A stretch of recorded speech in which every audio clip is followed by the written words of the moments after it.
असम के मुख्यमंत्री हेमंत बिस्व शर्मा जब से मुख्यमंत्री बने हैं, उन्होंने अवैध कब्जा छुड़ाने का प्रण लिया है और उन्होंने ये तय किया कि जो असम के मूल निवासी हैं, जिनके पास अभी तक जमीन नहीं है,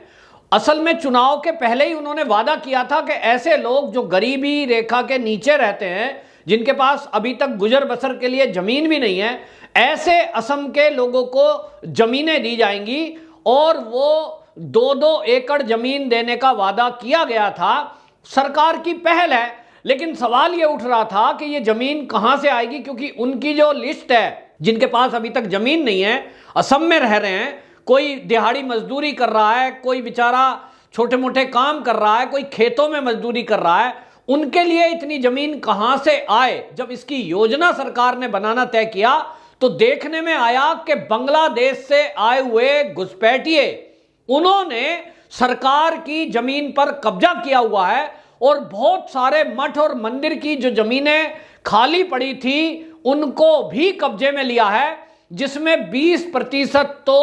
वन क्षेत्र की भूमि थी, उसमें भी अवैध रूप से कब्जा करके ये बांग्लादेशी घुसपैठिए बड़ी संख्या में रह रहे थे। और इन बांग्लादेशी घुसपैठियों ने बाकायदा ऐसे कई लोगों को शामिल कर रखा था जो वहां से बड़े बड़े काम भी कर रहे थे, यानी कोई अपनी दुकान चला रहा है, कोई व्यापार कर रहा है, पैसे भी खूब है, लेकिन सारा काम ये अवैध कब्जाई हुई जमीन से चल रहा था। सरकार ने बाकायदा इसके लिए 2017 में एक समिति बनाई थी और 2017 जब मैं बोल रहा हूं तो आपको समझ में आएगा कि हेमंत बिस्व शर्मा के पहले जो बीजेपी की सरकार थी तब उस समय निर्णय लिया गया और उस समय पूर्व मुख्य चुनाव आयुक्त थे एचएस ब्रह्मा, उनकी अध्यक्षता में कमेटी बनाई गई और उसको ये काम दिया गया कि पूरे असम में वो सर्वे करे कि असम में स्थिति क्या है जमीनों की, कहां किस जिले में कितनी जमीन सरकार की है और कितनी जमीन ऐसी है जिसपे सरकारी जमीन में कब्जा है। तो आप जानकर आश्चर्य से चौंक जाएंगे, जो एचएस ब्रह्मा पूर्व चुनाव आयुक्त थे, उनकी जो रिपोर्ट प्रस्तुत हुई, उस रिपोर्ट में 2017 में जो खुलासा हुआ वो चौंकाने वाला था। उन्होंने बताया कि 33 जिलों में से असम के 15 जिलों में ये अतिक्रमण किया हुआ है कि जो सरकारी भूमि है, जिसमें से आपको बताएं लगभग 5548 बीघा ये भूमि बांग्लादेशी और रोहिंग्याओं ने कब्जा रखी है। अब आप समझिए, और ये घुसपैठ कब से चल रही है हम देख रहे हैं। कांग्रेस का शासन केंद्र में था, कांग्रेस की सरकार जब असम में थी, धड़ल्ले से घुसपैठ चली और इस घुसपैठ में सरकारों की उदासीनता के कारण, या यूं कहें सरकारों की सपोर्ट के कारण, जैसा अब ये पश्चिम बंगाल में हम देख रहे हैं, ममता बनर्जी की सरकार वहां पिछले 10 साल से है, उसके पहले कम्युनिस्टों की सरकार थी, कभी इस घुसपैठ को रोकने की कोशिश नहीं की गई। ममता बनर्जी बीएसएफ पर आरोप लगा देती है, लेकिन बीएसएफ नदी के किनारे बॉर्डर लगे हुए खेतों से, उसमें पुलिस का, प्रशासन का भी सहयोग होता है, इंटेलिजेंस डिपार्टमेंट राज्यों का होता है। किसी ने यह कोशिश नहीं करी कि जो सीमा पार से घुसपैठ करके इधर आ रहे हैं, ये फर्जी अपना राशन कार्ड बना रहे हैं, फर्जी आधार कार्ड बना रहे हैं, बैंक का खाता खोल लेते हैं, दुकान मकान ले लेते हैं, आखिरकार इसके पीछे कौन है? लेकिन इनको बसाया गया, फर्जीवाड़े किए गए और जो टैक्स पेयर का पैसा है जिससे गरीबों को राशन दिया जाता है, जो कि भारत में संख्या जिनकी 40% है, उनके हक को मारकर ये बांग्लादेशी घुसपैठिए उस राशन पे भी डाका डालते रहे। स्वास्थ्य सेवा सरकारी अस्पतालों के जरिए भारत सरकार की तरफ से गरीबों के लिए फ्री में है, लेकिन उस पर भी डाका इन घुसपैठियों ने डाला। अस्पतालों में लंबी लंबी लाइनें, यदि आप जाएंगे सरकारी अस्पताल में, आप सर्वे करिए और जिन शहरों में ये घुसपैठिए हैं वहां आप देखेंगे ज्यादातर इन घुसपैठियों की संख्या मिलेगी। राशन कार्ड चाहिए, आधार कार्ड चाहिए, ऐसे यहां पर गिरोह सक्रिय हैं जिसमें राजनीतिक दल के लोगों से कहीं ना कहीं कांटेक्ट भी है, और क्योंकि उनका ये वोट बैंक है और इसलिए उनको ये सुविधा दे दी जाती है। फिर उसके बाद जो अंतर्राष्ट्रीय संस्थाएं हैं उसमें इनको जो है प्रवासी दिखाकर, इनको जो है बेघर दिखाकर, कुछ जो है कम्युनिस्टों की संस्थाएं, कुछ पत्रकार ऐसे हैं, कुछ एनडीटीवी जैसे चैनल हैं, इनको बेचारा दिखाकर और इनकी मदद के लिए आगे आते हैं और उसके नाम पर अवैध जमीन पर कब्जा ये कराया जाता है। और इसलिए असम के अंदर अगर असम की सरकार ने ये बीड़ा उठाया है तो इसमें गलत क्या है? लेकिन आप देखिए कि सरकार अगर असम के मूल निवासियों को जमीन देना चाहती है और सरकारी जमीन जो खाली पड़ी हुई है उसे देना चाहती है, तो जिन्होंने अवैध कब्जे किए हुए हैं उससे अवैध कब्जा मुक्त कराए बगैर ये कैसे संभव होगा?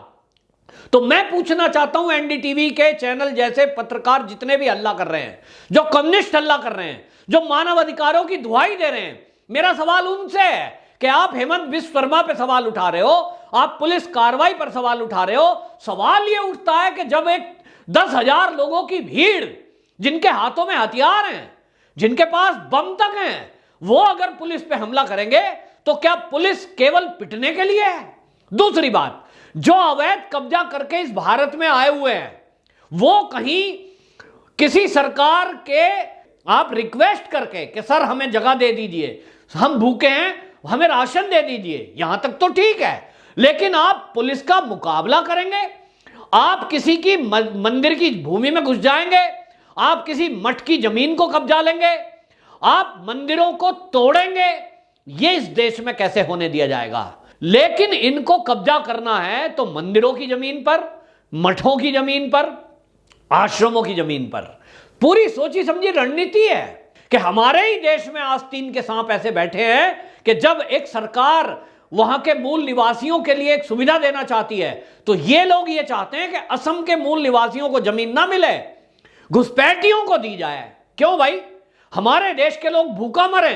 और जो ये घुसपैठ करके आ रहे हैं, जो अतिक्रमण कर रहे हैं, जो पुलिस पे हमला करते हैं, जो यहां हत्या और रेप जैसी जघन्य घटनाओं को अंजाम देते हैं, जिसके बारे में हेमंत बिस्व शर्मा ने भी बताया है कि ऐसी रिपोर्ट सरकार के पास है कि 1983 से जब से इनकी घुसपैठ शुरू हुई है उसके बाद से जिस क्षेत्र में ये कब्जा करके सरकारी जमीनों पर रह रहे हैं उस एरिया में हत्या बढ़ गई है कि ये लोग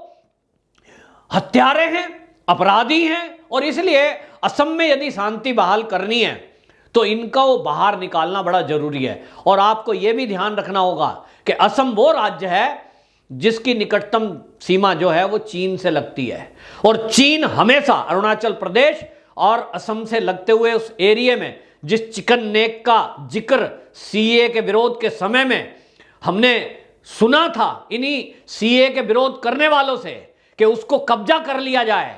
तो शर्जिल इमाम की जो प्लानिंग थी वो किसके बेस पे कब्जा करने की प्लानिंग थी? इन्हीं घुसपैठियों के बेस पे। सोचिए, जो लोग 10,000 की भीड़ अचानक आकर पुलिस पे हमला कर सकती है, जबरदस्ती उनके पास पत्रकार भी हैं, नेता भी हैं, मानव अधिकार संगठन भी उनके फेवर में है, सब लोगों का पैकेज है। यही लोग अगर उस सिलीगुड़ी कॉरिडोर पर आकर कब्जा कर लेते, सड़कों को घेर लेते, चीन की सेना को आक्रमण करने के लिए बुलाते, तो इनके ऊपर गोली और गोले चलाने पड़ते, और जब ये करना पड़ता तो ये मानव अधिकार संगठन, ये सारे के सारे लोग इसी तरह चिल्लाते कि देश की रक्षा किसी भी बाहरी घुसपैठी की जान से ज्यादा महत्वपूर्ण है। हमारे देश में रोज सैनिक शहीद हों, ये विपक्ष क्या चाहता है? सैनिक शहीद हों, पुलिस वाले शहीद हों, लेकिन ये घुसपैठी ना मारे जाएं। किसके लिए आप राजनीति कर रहे हो? किसके फेवर में हो? ये चरित्र इस देश के लोगों को समझना होगा। ये कौन लोग हैं जो घुसपैठियों की फेवर में बोल रहे हैं? ये कौन लोग हैं जो घुसपैठियों का भूखा मरने की दुहाई देकर यूएन तक में मुद्दे को ले जाते हैं? ये कौन लोग हैं जो सीए इस देश में लागू नहीं होने देना? खुलकर के कांग्रेस आई थी, कम्युनिस्ट आए थे, मेधा पाटेकर जैसे लोग सामने आए थे, एनडीटीवी चैनल जैसा लोग उस पर रोज रो रहे थे। इन लोगों को पहचानने की जरूरत है कि ये देश के सैनिकों के शहीदी पर नहीं रोते, ये पुलिस के बलिदान पर नहीं रोते, लेकिन इनके आंसू गिरते कब हैं? जब देश में अपराध करने वाले, हत्या करने वाले, देश के विरुद्ध साजिश करने वाले, चीन के साथ मिलकर हमारी सीमाओं को असुरक्षित करने वाले लोगों के जब ऊपर डंडा चलता है तब ये रोते हैं। कोई भी हो, हमने देखा है किसान आंदोलन इन लोगों ने ही खड़ा किया है, जो ये टुकड़े टुकड़े गैंग है, शर्जील इमाम टाइप के लोग हैं। आप देखिए कितना बवाल खड़ा कर दिया। और पुलिस वालों को डंडा लगे, पुलिस वालों को ईंटें मारी जाएं, उनके ऊपर तलवारों से हमले हो जाएं, ये मौन हो जाते हैं। कितना खतरनाक है कि जिनके हाथों में हमारे देश की सुरक्षा है, जिनके हाथों में हमारे नगरों की, शहरों की, प्रांत की और ये जिलों की सुरक्षा है, जो हमारे लिए दिन रात जागते हैं, तब हम सुरक्षित हैं, उनके ऊपर हमला हो, उनका खून बहे, वो उनको जो है मार दिया जाए, उस पर ये जो लोग हैं जिनको कोई दर्द नहीं होता, इन लोगों को रोहिंग्या बांग्लादेशी घुसपैठी अतिक्रमण करने वालों के ऊपर जब कोई प्रहार हो तो इनको रोना आता है, कोर्ट तक में पहुंच जाते हैं, सुप्रीम कोर्ट तक में पहुंच जाते हैं। और देखना जाएंगे, क्योंकि प्रशांत भूषण जैसे वकील हमारे देश में हैं, जो इसी देश में रहते खाते हैं, लेकिन उनका दर्द आर्मी के लिए नहीं है, उनका दर्द पुलिस के लिए नहीं है, उनका दर्द रोहिंग्याओं के लिए है। इस तरह की एनजीओ इस देश में बना रखी हैं। ये दोगला चरित्र जिन लोगों का इस तरह का है, अरे भाई आपने एनजीओ बनाई, आपको दर्द होता है तो इंसानियत के खून पर होना चाहिए, आपको उसका भी दर्द होना चाहिए जिस पुलिस कर्मियों को घायल किया गया है, जिसमें एक डीएसपी पे भी हमला हुआ है। लेकिन नहीं, आपका एक तरफा ये जो प्रेम है, ये केवल उनके लिए है जो इस देश में घुसपैठ करके अवैध मंदिरों, मठों में और जो है वो आश्रमों की जमीनों पर कब्जा करें, सरकार की जमीन पर कब्जा करें, और जो मूल निवासी हैं उनके हकों को मारकर उन पर डांका डालने का काम करें। अगर वो बोलें तो उनकी हत्या करें, और अगर वो सरकार कोई ऐसी ईमानदार आए, पहली बार असम में ऐसा कोई मुख्यमंत्री आया है जिसने इतना बढ़िया काम करने का प्रण लिया है कि असम के जो लोग भूमिहीन हैं उनको भूमि दी जाएगी ताकि वो अपना खुद पैरों पे खड़े होकर अपना पेट भर सकें। इस काम की बड़ाई होने के बजाय कुछ लोग इसकी बुराई करने में लगे हुए हैं, जिनको पहचान कर उनका विरोध करने की आवश्यकता है। नहीं तो इस देश में जो सपोले हैं, जो आस्तीन के सांप हैं, वो पल कर एक दिन भयंकर नाग बन जाएंगे, और उस समय शायद उनके फल को कुचलना उतना आसान ना हो जितना अभी इन सपोलों का है। बहुत जरूरी है और सब लोग इसको ध्यान दें। और असम के जो मुख्यमंत्री हैं, मैं उनको सैल्यूट करता हूं, वहां की पुलिस को सलाम करता हूं, उनको नमस्कार करता हूं, प्रणाम करता हूं कि उन्होंने इस तरह का जज्बा दिखाया कि देश विरोधी गतिविधि करने वालों के विरुद्ध वो खुलकर सामने आए और उन्होंने प्रहार भी सहे। वंदे मातरम।